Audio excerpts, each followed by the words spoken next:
Welcome to tonight's Terror, where you can expect original scary stories. Nothing here is written or narrated by AI. If you enjoy the content, consider subscribing to the channel and sharing your thoughts in the comments. Thanks for visiting, and enjoy the story. Friday afternoon arrived like a benediction at the end of an outrageous work week. I was buried in the details and minutiae of the least pleasant aspects of my job. Somehow, I managed to clear my desk by 5 p.m. I left the office with a bounce in my step.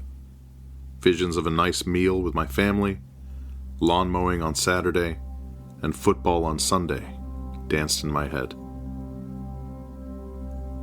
As I drove home, I saw more than a few neighbors pulling Bush or Dukakis signs from their front yards. Everyone was happy to see the election over with, particularly because this one had seemed all but decided months before. I pulled in and saw my son, Evan, and wife, Tracy, shooting hoops in the driveway. Before I could greet either of them, Evan announced, "Mom said I can have 3 friends over tonight." I shot Tracy a look, and she smiled with a shrug. She turned quickly away to toss up a free throw. "Oh, she did. And who will have the honor of sleeping on your bedroom floor tonight?" I inquired playfully. "Tim and Carter, but Otto couldn't come, so Mom made me invite Henry," he concluded sourly. I knew that name. Based on what I could surmise from Evan's guarded comments about school, Henry sounded like something of a class pariah, always saying bizarre things and setting people on edge. If I'm being honest, I'd met him once and did not love the way he looked at me. Both intensely focused and somehow distant at the same time. And for entirely too long. "I don't really like him, Dad. He gives me the creeps," Evan muttered. "Ah, come on. It sounds like a good crew," was all I offered in response. When the boys began to arrive, it became apparent that Henry was going to be late. We were taking the pizza out of the oven when I heard the knocking. Tracy and the boys were already sitting at the table, so I said I'd get the door. The knocking continued, growing louder as I left the kitchen and strode down the hall. "I guess the doorbell button isn't quite obvious enough," I thought. Then something strange happened.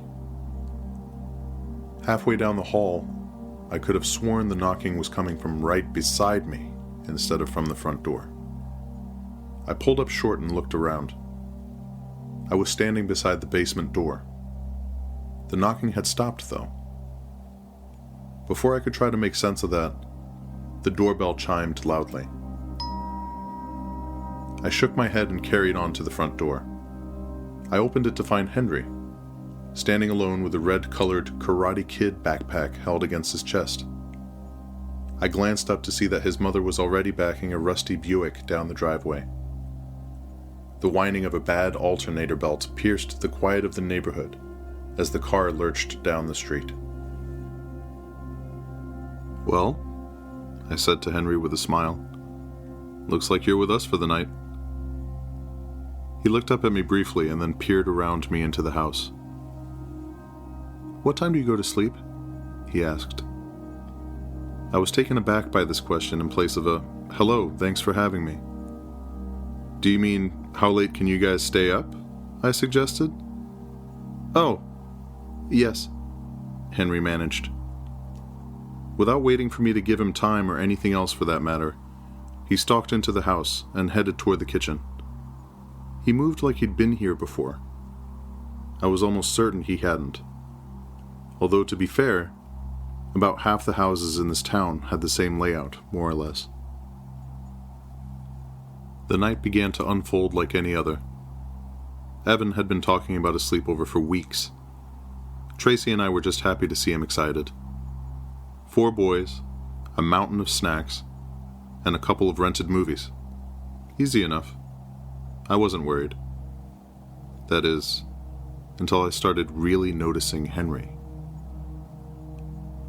From the moment he stepped into the house, I'd felt compelled to have an eye on him. He entered every room with this wild, expectant look on his face, checking each corner before apparently deciding what he was looking for wasn't there. He was quiet, polite even, but his general affect unnerved me. He never seemed to quite engage with the other boys. If they were playing a game, he'd participate, but no matter the activity, I got the sense he was waiting for something else to happen. And more than once, I caught him staring at the basement door for what seemed like minutes at a time, without pause. "Are you looking for the bathroom?" I'd finally asked. "That door is just the basement. The bathroom is down the hall." "Oh," he said in a small, cautious voice. "That's good." At first I told myself I was imagining things. Kids are weird. They get fixated on random stuff. I remembered that Evan used to lay underneath his chair every night at dinner for no discernible reason. But then, while the boys were watching a movie, I overheard him softly chatting to Evan. "When can old Ben come up?" Henry asked casually, his eyes flicking again toward the basement. "Who?" Evan looked confused, clearly having no idea who or what Henry was talking about. "Old Ben," Henry said again, in that calm, matter-of-fact way that made the hairs on the back of my neck stand up. I lingered, pretending to pile some blankets on the couch so I could listen without drawing attention. But Evan brushed it off, laughing awkwardly before turning back to the TV. Henry kept looking at the basement door. He wasn't laughing. I backed silently into the kitchen and gave Tracy a wide-eyed, "What the hell?" look. "What is up with that kid?" I asked. After I'd explained what I'd seen and heard, she just smiled and lolled her head back in exasperation. "It's just a kid thing. You have a kid, right? You're overthinking it. And be nice. I don't think his home life is too flowery." I messed around with my fishing gear in the garage while the boys finished their movie. I didn't have any interest in overhearing anything else from our oddity of a house guest. The boys lingered around the TV until I told them it was time to get some shut-eye. They made a half-hearted effort of folding blankets and picking up crumbs before sauntering to the stairs. I was beginning the dishes when Evan called me back into the living room. Apparently Henry had come without a sleeping bag. I told him I'd run down and pull our spare off the shelf in the basement. As I opened the door and began down the steps, I heard the thunder of boys pounding up the stairs to the second floor. "Don't worry, Evan. Your mom isn't sleeping," I said to the empty basement. Pulling down the blue stuffed sack with the sleeping bag inside, I noticed something on the concrete steps up the Bilko-style cellar door that led to the backyard. I stepped closer and stooped to get a better look. It was water and mud, still wet. I reached up and gave the door a shake. Locked.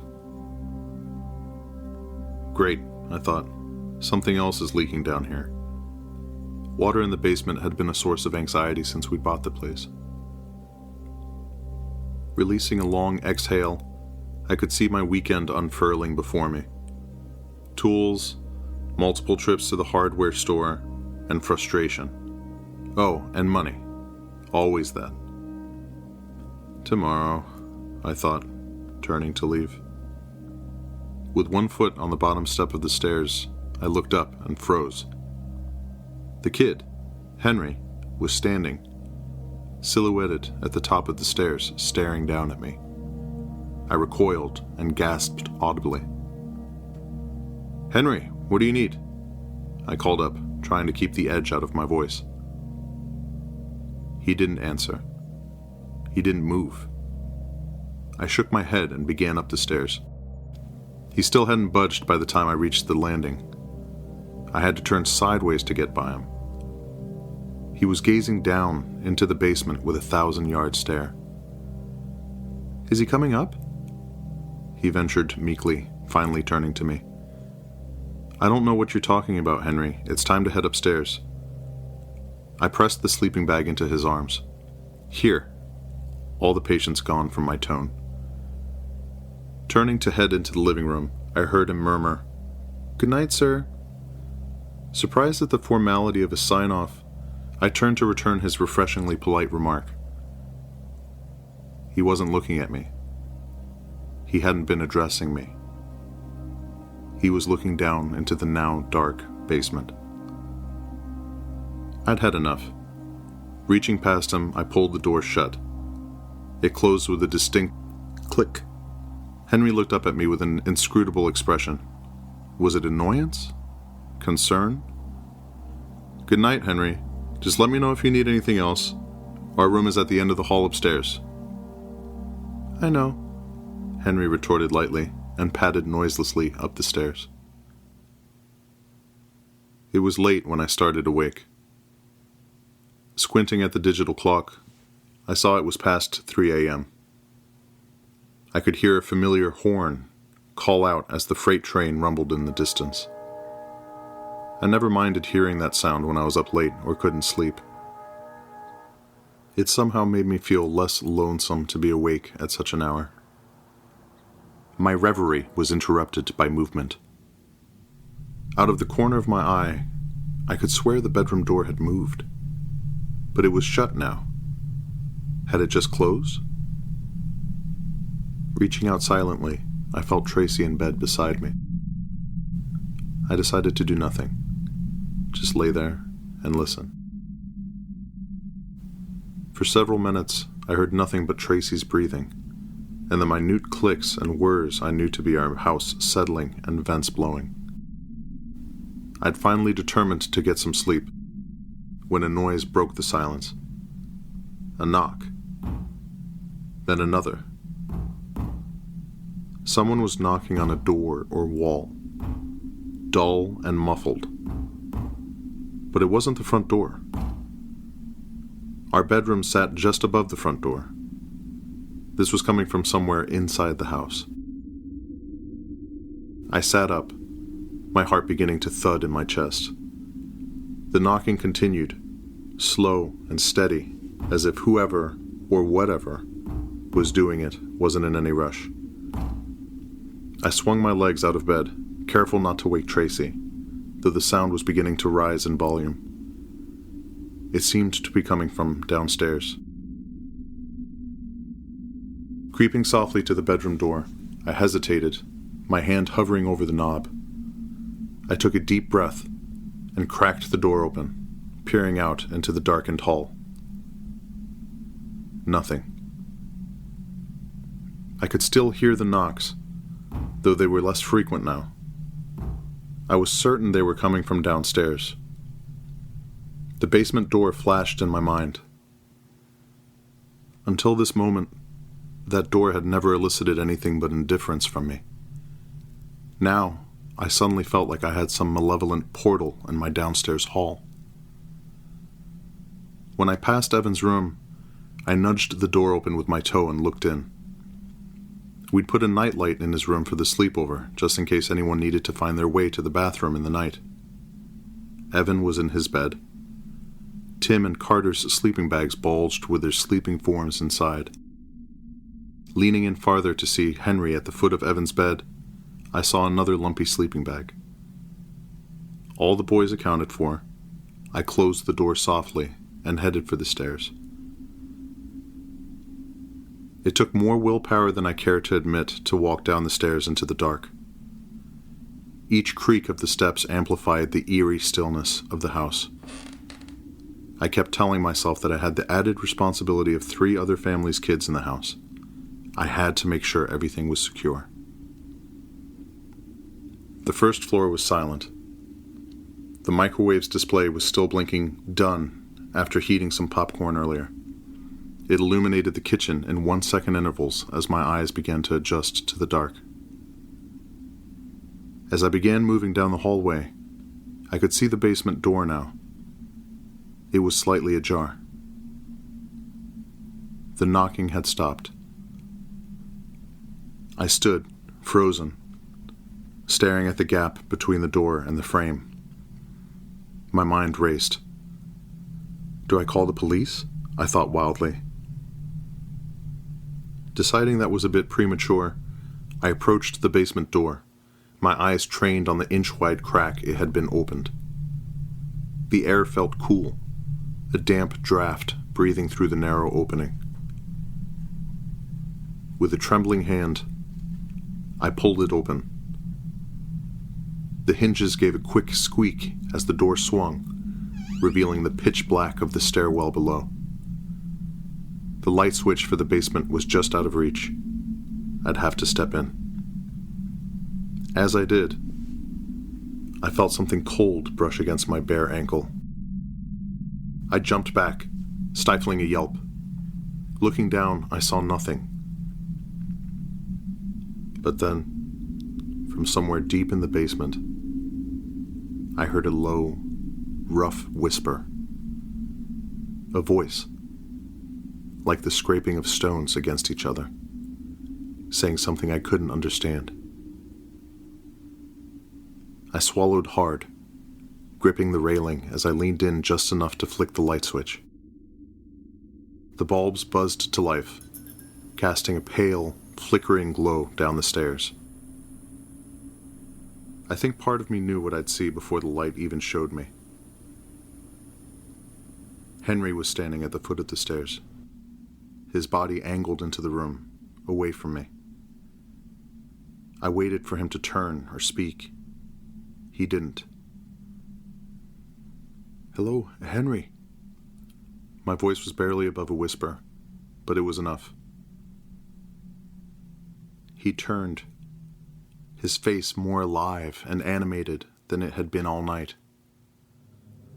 "Old Ben's awake," he said in that soft, unnerving voice. "He's ready to come up now." I tried to continue being the adult, calling out, "I think you've been having a nightmare, Henry.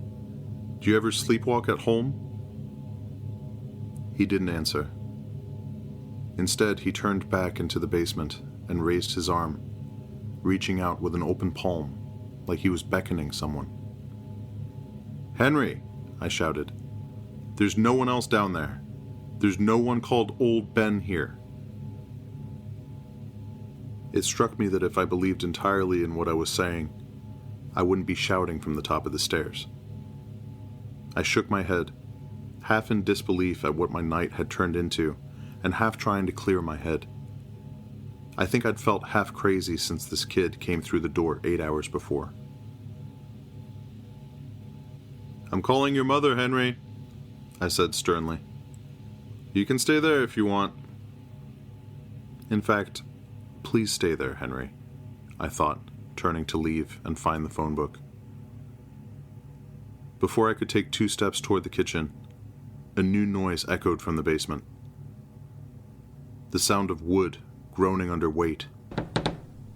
I thought of the wood pallets I'd put down there in case I needed to get things off the floor and away from water. "Henry, get up here now!" I barked. He glanced up at the stairs and shook his head at me. I remember hating him at that moment. Hated him for making me afraid in my own house, for sneaking around while we slept. From somewhere in the basement, a sharp, metallic screech. Then a thundering bang, careening off the walls of the stairwell up to me. I rushed down the stairs and stepped in front of Henry. I stared, gaping across the basement to the cellar door. I couldn't understand what I was looking at. The door was smashed. The 2 panels had been pressed and bent outward, creating a gap to the outdoors.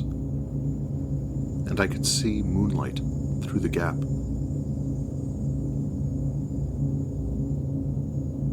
From behind me, Henry said, "He'll be right back." "We're going upstairs now," I said without looking at him. I marched up the stairs. I'm ashamed to say, I didn't wait to see if he would follow me or not. Part of me knew he wouldn't. I jogged to the kitchen and dialed 911. After I'd given my address and explained that there was or had been an intruder in my house, I leaned back into the hall and saw the basement door, still ajar. A block of light projected against the hallway wall opposite. No Henry, no one else. The operator asked me to stay on the line, but I dropped the phone and bolted for the stairs. A shadow now blocked much of the light that spilled from the basement. Over the sound of my clumsy flight up the stairs to the bedrooms, I think I heard Henry's laughter. I woke the boys in a panic and herded them into our bedroom. They were all bleary-eyed and bewildered, but they stumbled along helpfully. Tracy clicked on her bedroom light. As I began explaining what I'd seen, she wore an unbelieving expression. I told her Henry was still downstairs and that I was afraid he'd been talking to someone, a real someone. Hearing myself say this out loud, I realized I had to get back down there and bring Henry up. I stuck my head out the bedroom door and looked toward the stairs. I could hear Henry. He was walking around down there. Stepping onto the landing, I peered down into the kitchen and down the hall. There was Henry. I watched, stupefied, as he reached and unlocked the front door. He opened it wide. Before I could react, he stepped out onto the concrete stoop. He held his arms out, as if he was waiting for a hug. No one appeared. Then he cupped his hands around his mouth and shouted abruptly into the night, "Come back!" I was stepping down into the hall to approach him when he dashed off the stoop and into the dark. When I reached the front door, there was no sign of him. I closed the storm door and went back upstairs to wait for the police. They'd have to handle tracking down Henry. It felt like a lifetime before the police car came to a stop in front of the house. When they'd finally checked the outdoor spaces and cleared every room downstairs, they came up. It was two skeptical-looking officers. They said they'd come across a few strange things. First, the obliterated cellar door. That came as no surprise. However, they'd found enormous handprints on the interior of the door panels. They had no idea what could have caused that kind of damage, though. The second strange thing they found was a tired little boy sleeping on the carpet at the top of the basement stairs. They'd roused Henry and tried to gently question him. He looked confused and said he recalled nothing about the hours after he and the other boys had gone up to bed. Eventually, he'd said that sometimes at home he had night terrors and would wake up in odd places around the house. All the parents were called, and their cars began to fill our driveway as the sun was coming up. Tracy made our apologies to the families as I stood in the grass, staring at the mangled cellar door. It looked like a grizzly bear had pushed its way through from inside and had bent the metal like it was tinfoil. Unsurprisingly, the police never reached any conclusions. The home insurance adjuster said she'd never seen anything like it. This happened more than 30 years ago, and Tracy and I still argue over what we call the Old Ben incident. I don't mean to suggest it's one of those things that we look back and laugh about. It's not. There were plenty of sleepovers in the years that followed that night, but it was the last time we ever doubted our son's judgment about who should be welcome in our home.